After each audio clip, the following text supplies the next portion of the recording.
17 जून बरोज बुध Iran ने अब तक का सबसे बड़ा सरप्राइज दे दिया है। एक जानिब तो अमेरिका से अमन मुआहिदा, और ये अमन मुआहिदा जो है इसके तमाम तर खद्दो खाल यही वाजे कर रहे हैं कि ईरान मुज़ाकरात की मेज़ पर अमेरिका से जीत गया। लेकिन असल गेम तो उसके बाद शुरू हुई है। रूस और ईरान में एक नया दिफाई मुआहिदा हो गया है। ये एक बहुत बड़ी डेवलपमेंट है। तो वहीं दूसरी जानिब चीन भी मैदान में कूदा है और चीन ने ईरान के लिए एक बड़ा ऐलान कर दिया है। हालात जो हैं वो अचानक कशीदा हुए हैं। ईरान ने भी एक बड़ी वार्निंग जारी कर दी है और सिचुएशन जो है वो कभी भी खराब हो सकती है।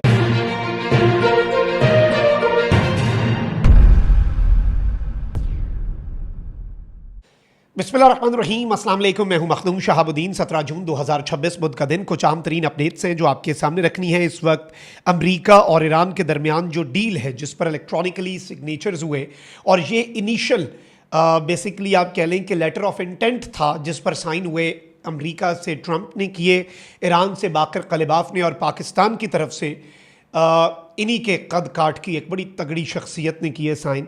और MOU जो है बाज़ाब्ता MOU जिसके 14 नुकात और खद्दो खाल भी सामने आ चुके हैं, वो साइन होना है जुमे को एक रिजॉर्ट में सेंट्रल स्विट्ज़रलैंड में, और उसके बाद टॉक्स का आगाज़ होना है। लेकिन अब एक और ख़बर आ रही है एक्सियोस की कि ये MOU जो है इसकी अनाउंसमेंट कर दी जाए कि इट हैज़ बीन साइंड। ये MOU है ताकि जुमे के दिन वक्त ना ज़ाया हो और दोनों फरीक़ैन स्विट्ज़रलैंड में मिले और फिर मुज़ाकरात ही हों, फिर डायरेक्ट टॉक्स ही हों कि ईरान इस जंग में फतहयाब हुआ और ईरान की तमाम तर शराइत मान ली गई।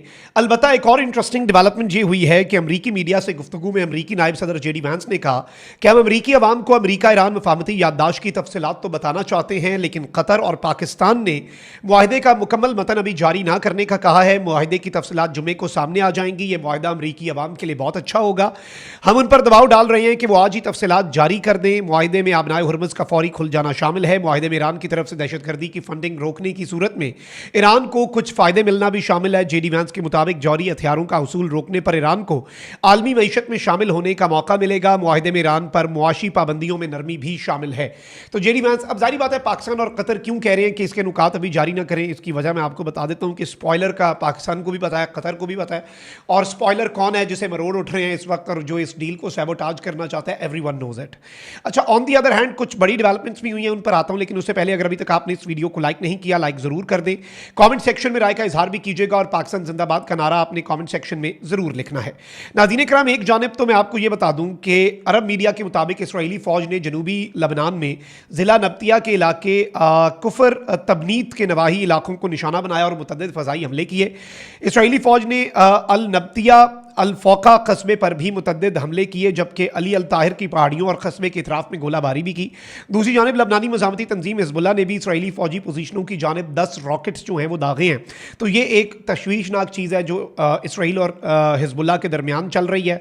वहीं दूसरी जानिब इसराइली अखबार की रिपोर्ट के मुताबिक एयरफोर्स चीफ जनरल ओमर टशलर जो हैं उन्होंने इंकशाफ किया कि वक्ती जंग बंदी के बाद ईरान कशीदगी दोबारा बढ़ने पर 8 जून को पूरी इसराइली एयरफोर्स ईरान पर बड़े हमले करने के लिए तैयार थी। सैकड़ों अहदाफ को हमने निशाना बनाया था, लेकिन 1 घंटा पहले हमें रोक दिया गया।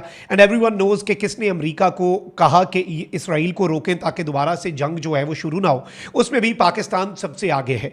अच्छा, इस सब के अंदर डोनाल्ड ट्रंप ने एक और बात भी की है, और G7 इजलास की साइड लाइन पर मिस्री सदर से मुलाकात के दौरान अमरीकी सदर ने कहा कि ईरान के साथ अहम डील की है और डील के मस्बत असरात सामने आ रहे हैं। स्टॉक मार्केट्स बुलंदियों पर हैं, तेल की कीमतें नीचे आ गई हैं।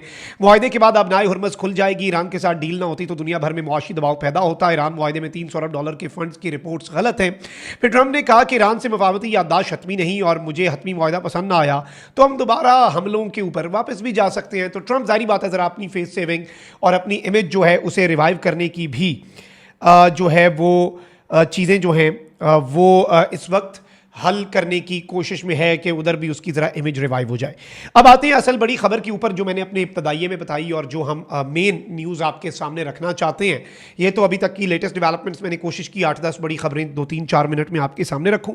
अब आता हूं मैं असल खबर के ऊपर जो कि गेम चेंजर है। असल खबर यह है नाज़रीन इकराम के ईरान और रूस की कंपनी के दरमियान एक मफाहमती याददाश्त पर दस्तखत कर लिए गए हैं। और इससे पहले आपको मालूम होगा कि जो है वो जिस तरह की सिचुएशन है आप सब जानते हैं कि मामला क्या है, किस तरह से मामलात चल रहे हैं। तो रशिया तो खुलकर ईरान की मदद करता है अंडर द टेबल, चाइना भी मदद करता रहा, और जो लेटेस्ट दिनों में, जंग के आखिरी दिनों में, ईरान ने कुछ बड़े सरप्राइजेस दिए, ईरान ने कुछ रंदा फेरा, ईरान ने ज़रा तबाही फेरी, और जो ईरान ने अमेरिका के कुछ तैयारे भी गिराए, ईरान के पास एयर डिफेंस भी आ गया, ईरान के जो आप कह लें कि मिसाइल हैं और ड्रोन्स हैं वो जाकर आगे हिट भी कर रहे थे। तो इस सब के अंदर जो मेन रोल बताया जाता है वो जाहिर बात है यही बताया जा रहा है कि चाइना और रशिया की टेक्नोलॉजी का था, और चाइना और रशिया ने बड़ी खामोशी से लेकिन बड़े तरीके से इन दोनों फरीकैन जो हैं इसराइल और अमेरिका को टफ टाइम दिया ईरान की सपोर्ट करके। अब बड़ी खबर यह है कि रूसी कंपनी और ईरान के दरमियान 20 हेलीकॉप्टर्स की खरीदारी के लिए मफाहमती याददाश्त जो है उस पर दस्तखत हो गए हैं।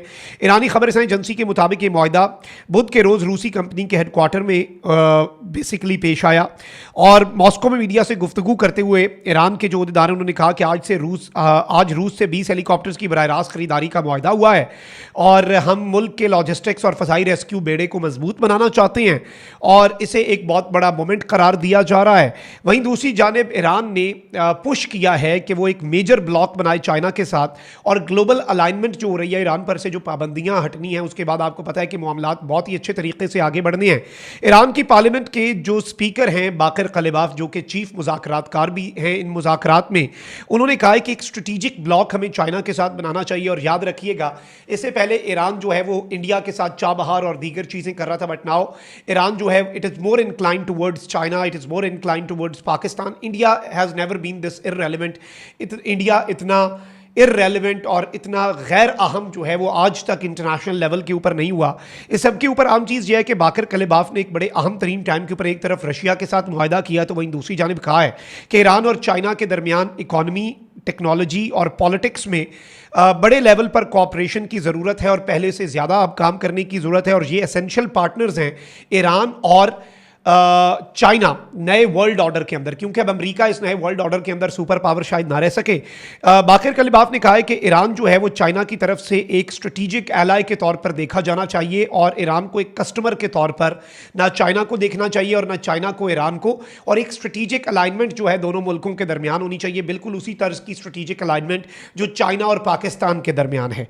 वहीं दूसरी जानिब तर्जुमान चीनी वजारत खारजा ने कहा है कि ईरान तनाज़े और उसके मशरक़ वस्ता पर असरात से पैदा इंसानी बहरान पर चीन को बहुत ज़्यादा दुख है। ईरान और लबनान के अवाम की बहाली, तामीर नौ और मईशत बेहतर करने के लिए इमदाद का ऐलान करते हैं। तर्जुमान के मुताबिक ईरान और लबनान के अवाम का मियार ज़िंदगी बेहतर बनाने के लिए चीन इंसानी मदद फराहम करेगा। चीन मशरक़ वस्ता ममालिक का अच्छा दोस्त है और अमन मुज़ाकरात की हिमायत जारी रखेगा। चीन खत्ते में जल्द अमन इस्तेहकाम की बहाली के लिए मस्बत किरदार भी अदा करता रहेगा। अब ये एक और बड़ी डेवलपमेंट है, इसे बहुत ही मस्बत और पॉजिटिव अपडेट के तौर पर देखा जा रहा है।